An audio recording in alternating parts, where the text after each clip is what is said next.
Welcome everyone. In this presentation, we will discuss risk management in a healthcare setting. We'll cover what risk management means, why it's important, and how each of us plays a role in creating a culture of safety. These slides were compiled by Dr. Monica Suarez and adapted from ECRI Institute resources. By the end of this session, you should be able to define risk management and explain its importance, understand the key elements of a risk management program and our organization's risk management plan, recognize your role and the role of the risk manager in promoting safety, be familiar with the principles of a culture of safety, and understand how to report incidents. Medical errors in health centers can lead to poor patient outcomes and costly malpractice lawsuits. Our goal is to prevent these errors before they occur. In the outpatient setting, missed cancer diagnoses are among the most common malpractice cases. About 36% of cases stem from clinician errors, example, not ordering the appropriate test, 15% from systems issues, example, inadequate follow-up care, and 10% from patient behavior, example, adherence issues. This highlights the need for strong processes and communication. Risk management is an organized process rooted in a culture of safety. It involves proactively identifying risks as well as analyzing and mitigating risks, whether clinical, operational, or business, to prevent harm to patients, staff, and the organization. There are two approaches to risk management, reactive and proactive. A reactive approach involves responding to events through reporting, investigation, corrective actions, and policy modifications. A proactive approach involves reviewing plans and policies annually, educating staff, and conducting routine safety inspections. Both approaches are essential. Risk management plan is a strategic document that integrates safety practices into daily operations. It ensures patient care is delivered in the safest way possible. A risk management plan should cover the why, the what, the who, and the how. It should include the purpose and goals, organization-wide risk considerations, culture of safety principles, roles and responsibilities, and committee structure and reporting requirements. Healthcare can learn a lot from aviation safety. The next few slides illustrate how systematic approaches, checklists, and continuous improvement have reduced errors in aviation, and how similar strategies can benefit healthcare.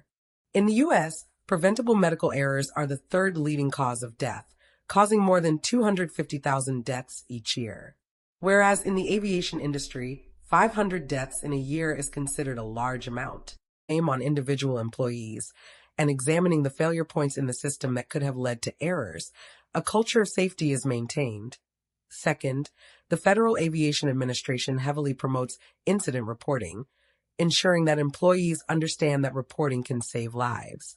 By empowering employees to raise safety issues through no-fault reporting mechanisms, important safety lessons can be learned in order to prevent future errors. Third, in the aviation industry, checklists are widely used. Before boarding, pilots must do a walk-around of the aircraft to check off all relevant items on the list. And during an emergency, pilots rely on a checklist to ensure no steps were missed.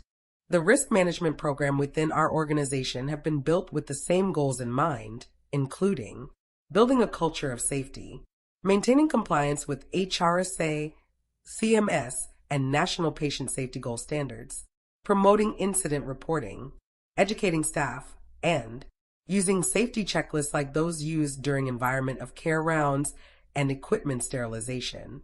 What is a culture of safety? A culture of safety is the idea that risk management is everyone's responsibility. It empowers employees to identify and prevent risks. A culture of safety encourages non-punitive reporting of errors and ensures all team members understand the importance of reporting. A culture of safety also fosters a willingness of organization leaders and staff to make thoughtful changes to prevent errors and reduce risk. What is a culture of safety? A culture of safety is the idea that risk management is everyone's responsibility. It empowers employees to identify and prevent risks. A culture of safety encourages non-punitive reporting of errors and ensures all team members understand the importance of reporting. A culture of safety also fosters a willingness of organization leaders and staff to make thoughtful changes to prevent errors and reduce risk. To create a culture of safety, we need open communication, teamwork, shared values, and leadership commitment. Each employee has the power and the responsibility to promote a safety culture within the organization. Who is responsible for organization-wide risk management? Everyone. All team members in the organization are responsible for risk management. Everyone contributes to risk management by being accountable for the work we do. Risks span multiple domains: medical, operational, legal, financial, technological, and more. So an all-hands-on-deck approach is essential. Consider this scenario. Does this organization have a culture of safety? Tamara, a nurse, is reviewing a medication list with her patient, Roman, at Dr. Nelson's request. Tamara notes that Roman's blood pressure medication dose was increased by Dr. Nelson, but Roman states that the provider did not mention it during the visit. Tamara asks Dr. Nelson, who notes that the prescription was changed in error. The prescription is corrected and the patient is counseled. Tamara submits an incident report summarizing the medication error as a near miss. Dr. Smith, the chief medical officer, receives the report and, without further investigation or discussion, assigns a remedial medication safety course that Dr. Nelson must complete after hours. 2 days later, Dr. Nelson approaches Tamara and asks why she submitted the incident report, stating Roman said he knew it was an accident and he's okay. So why did you feel the need to report it? I was punished because of that report. This example helps us think critically about our own practices. What safety culture elements do you notice in this scenario? A reporting culture means that staff feel safe to report concerns without fear of blame or retaliation. It requires organizations to establish trust, encourage reporting, eliminate fear of punishment for human errors, and examine and analyze all incidents. Consider this second scenario. Tamara submits the medication error near miss. Dr. Smith, the chief medical officer, discusses the good catch with Dr. Nelson and takes the opportunity to coach about unintended human error. After reviewing the chart together, they discover there are 2 prescriptions for the same medication with different doses in the chart. They also notice that the duplicate medication alert did not fire as it should have. The IT department is contacted, and it turns out there is a major problem with duplicate medication alerts failing to fire, and a recent upgrade to the electronic medical record system is the underlying cause. Tamara and Dr. Smith are praised throughout the organization for reporting the issue before any patients were harmed. Tamara and Dr. Nelson's experience reinforces the importance of event reporting, especially near misses. Incidents are organized into 3 categories: near misses, occurrences, and adverse events. A near miss is an incident that could have resulted in harm to the patient, but did not. A near miss is a close call that was caught prior to impacting the patient. Near misses offer valuable learning opportunities and the chance to prevent future errors. An occurrence is an incident that could have resulted in harm to the patient, but did not. It is an error that impacted the patient, but did not cause harm or an undesirable outcome. An adverse event is an incident that resulted in harm to the patient. Adverse events cause undesirable outcomes. Within our organization, each incident type reported is investigated and categorized appropriately by the incident review team. Let's review. What an error is considered a good catch or a close call as it has not impacted the patient. How should it be reported?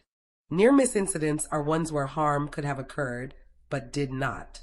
They help us identify areas for improvement in our systems. More near misses means more opportunity for learning. Therefore, employees should feel confident to report near misses when they are discovered. Time to review. When an error impacts a patient but does not cause harm, how should it be reported? One more review. When an error causes harm to a patient, how should it be reported? Within our organization, everyone is responsible for reporting near misses, occurrences, and adverse events at the time of discovery. Incident reports should be factual and non-punitive. Reports may be submitted via the online reporting platform Compliatric or in writing to the Customer Experience Coordinator. Supervisors are responsible for investigating and recommending corrective actions. Submitting a written incident report to the Customer Experience Coordinator can be done using the organization's incident report form, shown here, or via email. When submitting incident reports via email, be sure to include all of the details found on the incident report form. pediatric are encouraged to submit incident reports directly. All incident reports received by the Customer Experience Coordinator are entered into Compliatric for reporting and tracking purposes.